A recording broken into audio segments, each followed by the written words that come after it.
Niger, expulsion de la représentante de l'ONU, la revanche des patriotes, telle est notre grande interrogation.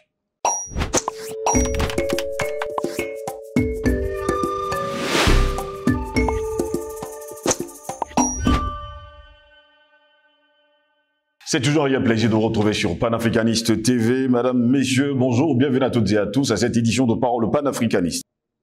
Le sujet nous intéresse, mesdames, messieurs, au plus haut point encore aujourd'hui, parce que jusqu'à preuve de contraire, ce qui se passe de ce côté-là, eh bien, reste et demeure d'actualité. Louise Aubin, coordinatrice de l'ONU au Niger, a reçu l'ordre de quitter le pays. Eh bien, les autorités nigérienne proteste ainsi contre les entraves des Nations Unies à sa reconnaissance internationale. Eh bien, actuellement, le régime, ou alors les nouvelles autorités du côté du Niger, ont ordonné mardi à la coordinatrice de l'ONU dans ce pays, Louise Aubin, de quitter le territoire dans les 3 jours en dénonçant notamment les entraves des Nations Unies à la reconnaissance internationale. Le secrétaire général des Nations Unies, Antonio Guterres, nous dit qu'il regrette profondément l'ordre d'expulser Louise Aubin, a déclaré mercredi son porte-parole.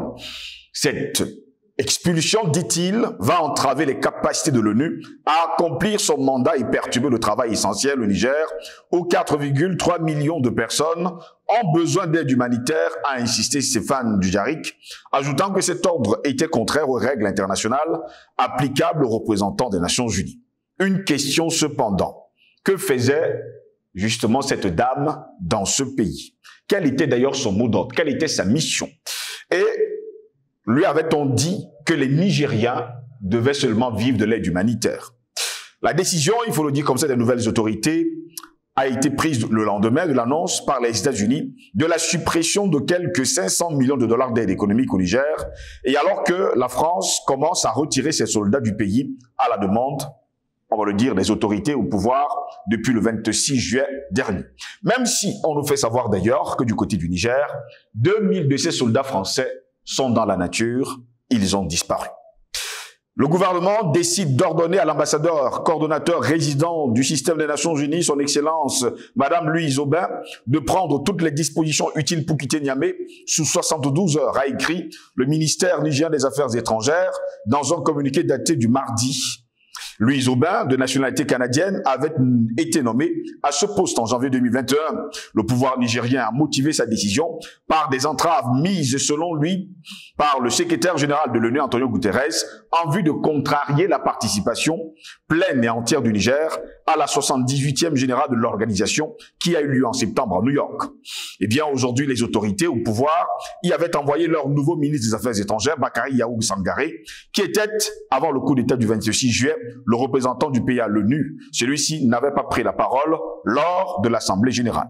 De son côté, eh bien, la France retire du Niger ces quelques 1400 soldats et aviateurs français qui étaient jusqu'ici déployés pour lutter contre les djihadistes, nous dit-on, aux côtés des Nigériens. Environ 1000 étaient à Niamey et 400 sur 2 bases avancées dans l'ouest, à Walam et Tabaré, barrés au cœur de la zone dite des 3 frontières avec le Mali et le Burkina Faso. Pour l'heure, nous nous interrogeons donc, Niger, expulsion de la représentante de l'ONU, la revanche des patriotes, telle est notre grande interrogation. Et pour répondre à nos questions, nous sommes avec Patient Parfendom, homme politique de l'UPC. Il est notre invité ce matin. Patient Parfendom, bonjour, bienvenue à vous. Bonjour Steve Joselengos. Bonjour à nos techniciens, à nos millions d'internautes. C'est toujours un plaisir et un honneur pour moi de répondre présent à vos nombreuses convocations. Ce ne sont même les invitations. Ce sont les convocations. Ah oui, pour continuer d'entretenir nos frères africains sur la problématique de l'heure sur notre continent. Très heureux de vous avoir, Patient Parfendom. Eh bien, la décision a été prise par les autorités nigériennes d'expulser la représentante de l'ONU qui était justement résidente de ce côté-là, au Niger. Tout ça parce que, bien, les autorités nigériennes reviennent pour dire que Antonio Guterres, secrétaire général des Nations Unies, a tout mis en œuvre, lui et ses amis, pour que le représentant du Niger ne puisse pas parler à la tribune de l'ONU. Mais vous voyez, c'est-à-dire que cette dame-là, ce n'est pas parce que elle arbore le titre de représentante du système des Nations Unies pour le Niger, qu'elle est moins dans le camp de ceux qui veulent oppresser le Niger au point de leur empêcher d'exprimer la plénitude de leur souveraineté sur le plan international. Vous ne pouvez pas, alors que vous êtes dans une situation où vous avez besoin de communiquer, vous avez besoin que votre diplomatie se fasse entendre, vous avez besoin que le drapeau du Niger flotte haut. Ce Niger, je vous le rappelle, qui a été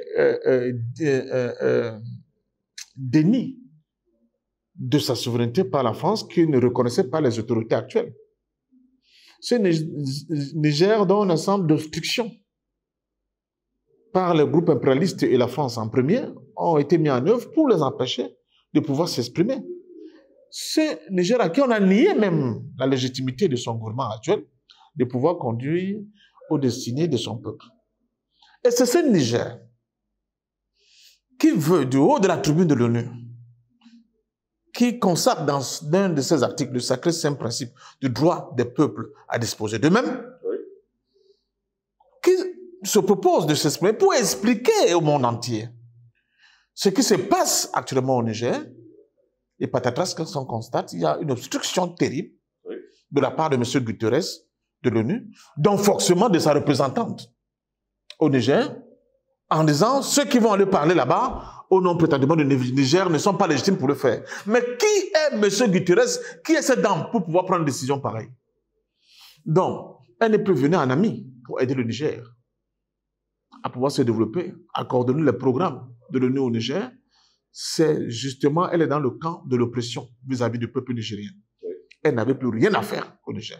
Donc, c'est une décision justifiée, juste de la part des autorités nigériennes, de se débarrasser, n'est-ce pas, de cette 5e colonne qui s'est fixée au cœur de Niamey pour continuer à nuire aux intérêts du Niger et aux intérêts du peuple nigérien.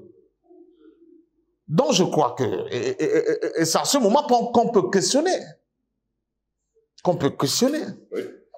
la cohérence et la validité de certaines nominations de certains hauts fonctionnaires onusiens à la tête de certaines institutions qui gèrent certains programmes dans nos pays. On peut bien questionner la validité de ces hauts fonctionnaires. Et c'est pour ça que j'ai souvent tendance à vous dire sur le plateau, il faut faire attention.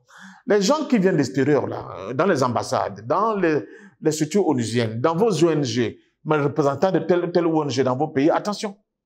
C'est tous des agences de renseignement, eux-mêmes des agents de renseignement, pour le compte de l'impérialisme occidental. D'autres se comportent pratiquement en barbouze, comme c'est le cas de cette dame, elle est canadienne. Oui. Et vous connaissez aujourd'hui l'attitude du Canada vis-à-vis des pays du Sahel.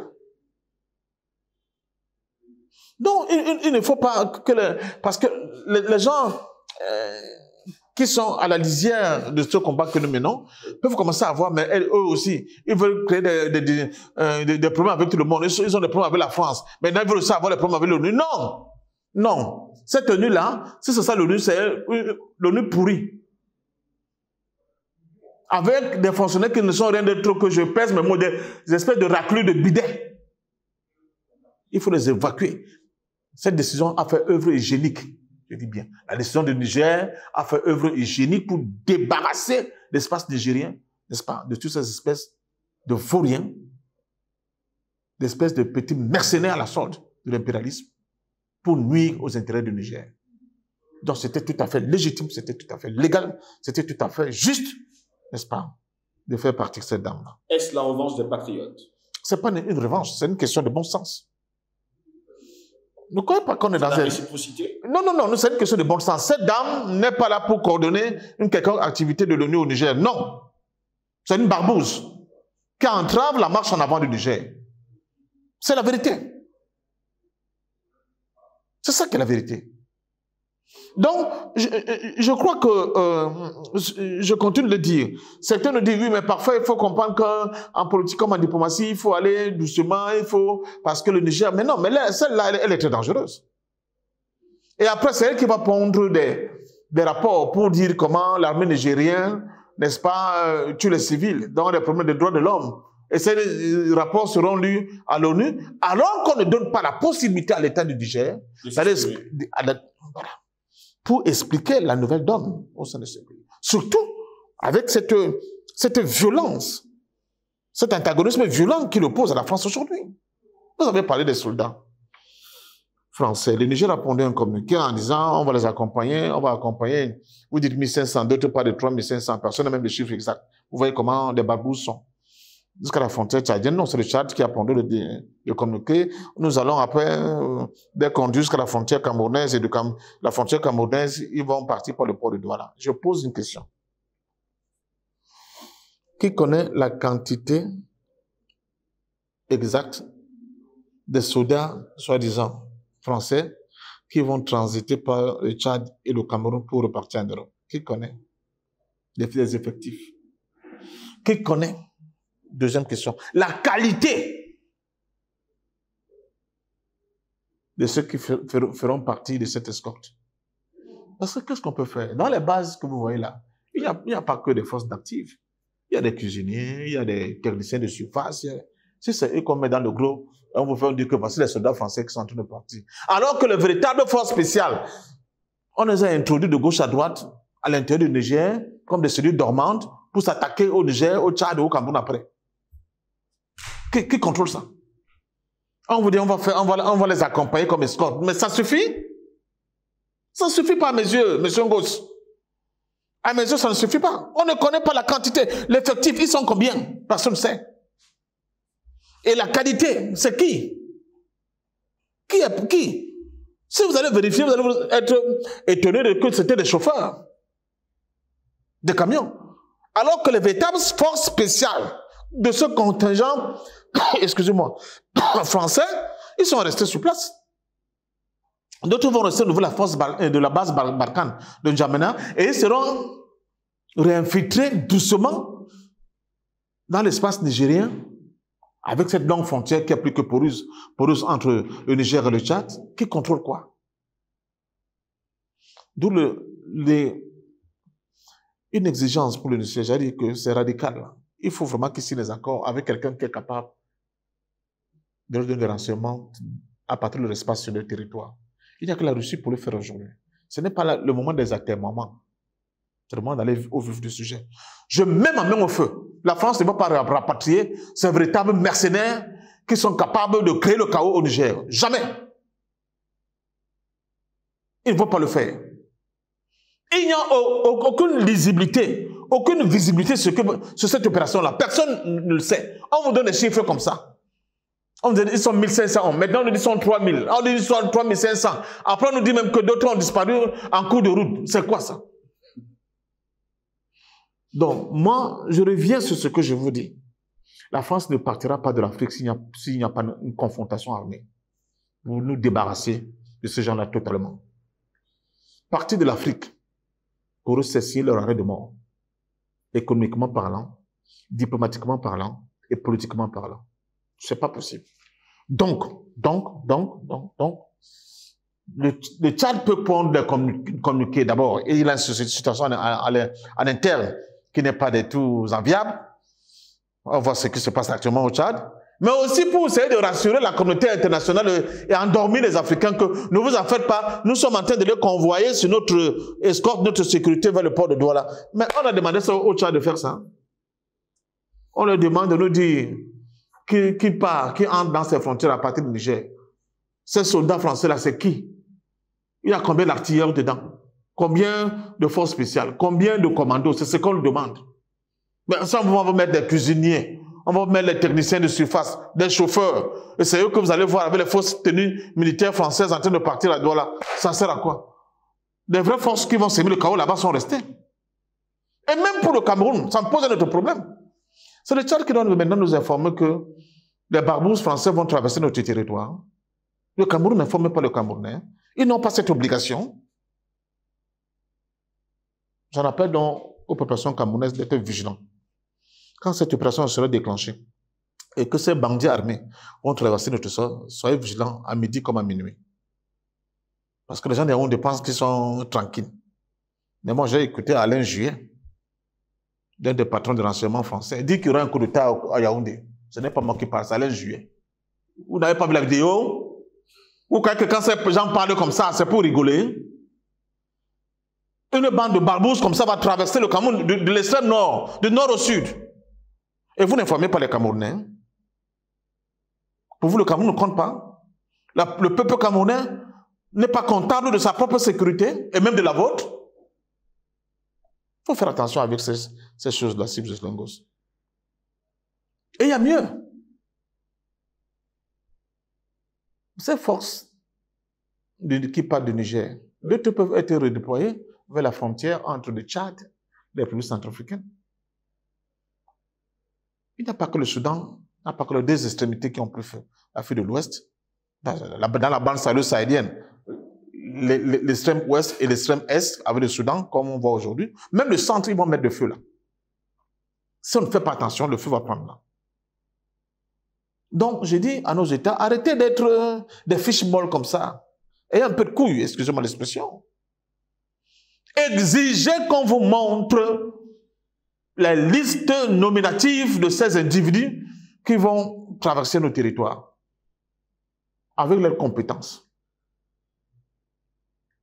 Si vous ne le faites pas, comme disent mes frères en pidgin, na lastam bitam.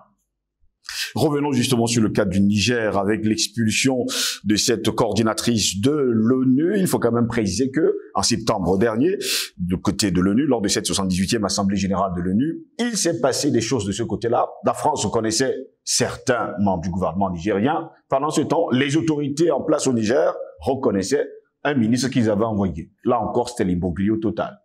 Mais qu'est la France pour s'occuper des affaires du Niger? Moi, je ne comprends pas. Je crois que personne au monde ne le comprend. Qui est la France pour désigner celui-ci est le représentant du Niger et celui-là ne l'est pas? La France, c'est qui? Qui est Macron? On voit son attitude. Dans la guerre israélo-palestinienne qui tente de déformer maintenant en disant Israël-Gaza, Hamas, non, Israël-Palestinien. Ça dure 75 ans.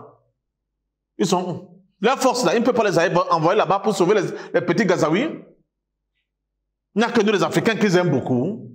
Ah, c'est la monnaie des contraires. Hein. Comme ils sont blancs, nous sommes noirs. C'est quoi? Bon, nous, on ne vous aime pas alors. C'est quoi cette affaire-là?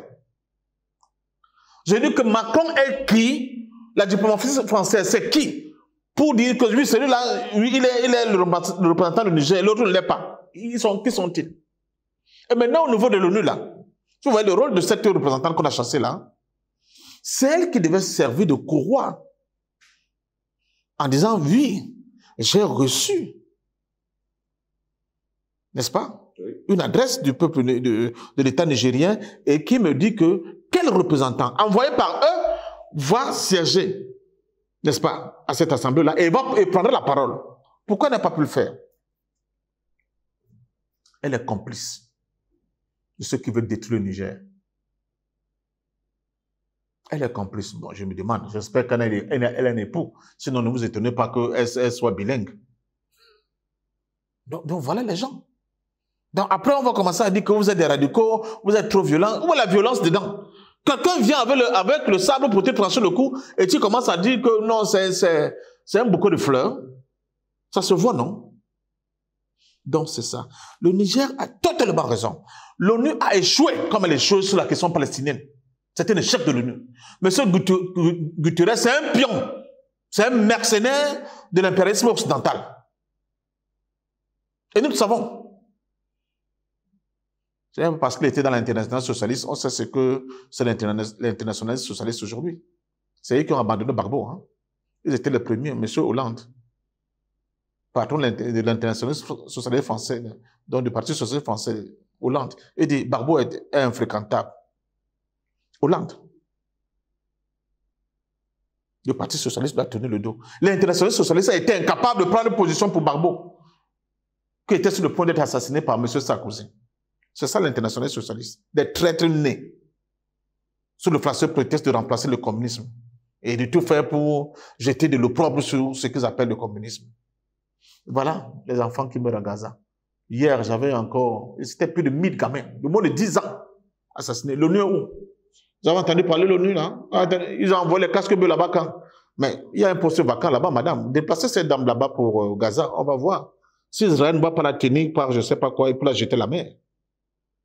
Donc c'est seulement sur nous que vous pouvez voir de tels actes.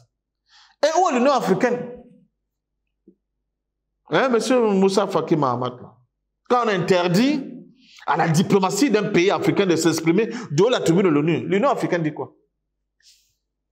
Mon cher Ngos, il faut relire Gramsci comme un philosophe. Ne le lisez pas comme ça de manière... linéaire. Non, non, non, non, non. Le vieux monde s'effronte. Le nouveau est lent à apparaître. Le nouveau est lent à apparaître. Et c'est dans ce clair-obscur que surgissent les monstres. Ces monstres-là, c'est ça les Guterres, cette dame-là, l'Union africaine, Moussa Faki Mahamat, tout ce que vous voyez là dans le monde comme désordre, comme chaos, c'est ça. Voilà les monstres qui sont en train de surgir. On tue les enfants, tout le monde regarde. Depuis 75 ans, on tue les Palestiniens comme tue les lapins, tout le monde regarde. Monsieur Macron fait des discours dithyrambiques pour exprimer son amour pour Israël. Voilà les leaders mondiaux, des puissances mondiales, vous regardez. Un type comme Benjamin Netanyahu, un criminel dont le gouvernement est le plus à l'extrême gauche possible. Ils crachent sur les chrétiens, ces gens-là. Hein. Ils disent que vous dites que Jésus c'était un brigand. Ils le disent, hein. Oui, je sais. Mais on applaudit, personne ne peut le bouger. Il y a un ami qui est aux États-Unis, un Camerounais m'a écrit dernièrement, dit parfait, mais c'est grave ici. Tu ne peux pas critiquer ce genre en public, tu perds ton boulot. On va dire que c'est de l'antisémitisme. Tu ne peux pas critiquer ce qui se passe, tu ne peux pas, tu ouvres ta bouche, tu perds ton boulot. Des professeurs d'université, dont ceux de Harvard, ont rédigé, comment on appelle ça, un truc pour dénoncer ce qui se passe à Gaza. Un homme d'affaires, l'un des financiers, n'est-ce pas, important de Harvard, l'une des plus grandes universités américaines, il a dit, je veux la liste. On va tous les foutre à la porte. Et ils n'auront plus jamais le boulot dans une université américaine. C'est ça la démocratie. C'est la liberté d'expression. C'est la liberté de conscience. Donc, cette dame-là, c'était un mercenaire au cœur de la capitale nigérienne, qui faisait des rapports quotidiens pour ses amis qui sont en difficulté vis-à-vis de la nouvelle direction au Niger. Son rôle à l'ONU aurait été celui-là. Je me serais attendu d'avoir des protestations fusées provenant de l'Union africaine, de la CEDEAO, etc., etc. Mais non, au contraire, la CEDEAO dit, j'ai entendu que vous, les pays de l'Alliance du Sahel, là, vous voulez vous doter de centrales nucléaires civiles. Ne tentez pas. La CEDEAO ne va pas l'accepter. Vous voyez où nous en sommes. Quand je vous dis que je vais ouvrir ma bouche, tu m'as dit que ce n'est pas ça la thématique que je laisse. Vous voyez là où nous en sommes. Voilà les gens qui veulent développer l'Afrique. Tinubu qui coupe l'électricité au Niger. Et parce qu'il a entendu les soupçons que le Mali, le Burkina va se doter de centrales nucléaires civiles pour avoir l'électricité en permanence. Ils disent que non, ils disent que non, la CEDEAO, ils n'ont pas le droit de le faire. Ils n'ont pas le droit d'avoir ces acquisitions. Voilà l'Afrique. Mais tu peux voir comme ça que des petits pays comme l'Islande, ils ont des centrales nucléaires. Hein. Oui. Ils n'atteignent même pas la province littorale du Cameroun. Des Luxembourg, qui sont comme Douala. Mais là-bas, on trouve ça normal. Mais si ça vient entre les mains des nègres, ça devient un problème. Et ça me permet, pour sortir, pour revenir, les accords qui mettent fin à l'apartheid, il y avait déjà un projet pour doter l'Afrique du Sud raciste d'une centrale nucléaire. Pas civile, là, mais nucléaire. Et l'Afrique du Sud raciste était aidée par qui? Par les États-Unis, par Israël, encore Israël, par l'Allemagne, par la France, pour que ces gars-là développent l'atome et puissent être détenteurs de l'arme nucléaire.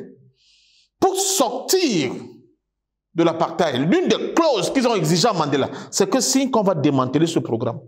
Pourquoi? Parce qu'un nègre va être chef d'État bientôt. Il était dangereux de laisser un nègre posséder entre ses mains le feu nucléaire.